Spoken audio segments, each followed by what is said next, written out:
আমরা এখন আছি কালাচাঁদ রুদ্রপালের স্টুডিওতে।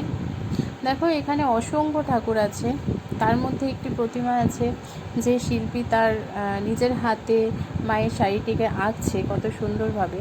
শিল্পী তার অক্লান্ত পরিশ্রম এবং ধৈর্য সহকারে মায়ের এত সুন্দর সাজ ফুটিয়ে তুলেছে যে না দেখলে বুঝতেই পারতাম না। দেখো মায়ের এখনও চক্ষুদান হয়নি, অথচ মাকে কত সুন্দর লাগছে। মায়ের চক্ষুদান হলে মাকে অসাধারণ অপরূপ লাগবে। দেখো তোমরা দেখতেই পাচ্ছ শিল্পী তার নিজের হাতে কলকা আঁকছে এবং দেখতেই পাচ্ছ যে মায়ের শাড়ি পরিয়ে দিচ্ছে, মায়ের শাড়িতে কত সুন্দরভাবে কুচি করে দিচ্ছে।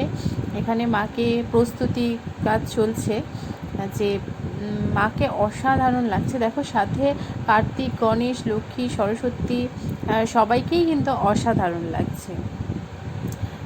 কত সুন্দর শিল্পী তার নিখুঁত হাতে কলকা আঁকছে, তোমরা দেখতেই পাচ্ছ। সত্যি অসাধারণ হাতের কাজ। এই যে প্রতিমাগুলোকে যে দেখছো তোমরা, এই প্রতিমাগুলো তৈরি করতে কিন্তু 1 বছর চলে যায়। সেই জগদ্ধাত্রী পুজোর পর থেকে যে মায়ের কাঠামো শুরু হয়, সেটা দুর্গাপূজার আগে পর্যন্ত মণ্ডপে সে কাজ চলতে থাকে। ঠিক আছে, তবে আজ এইটুকুনি। অন্য ভিডিওতে আবার দেখা হচ্ছে।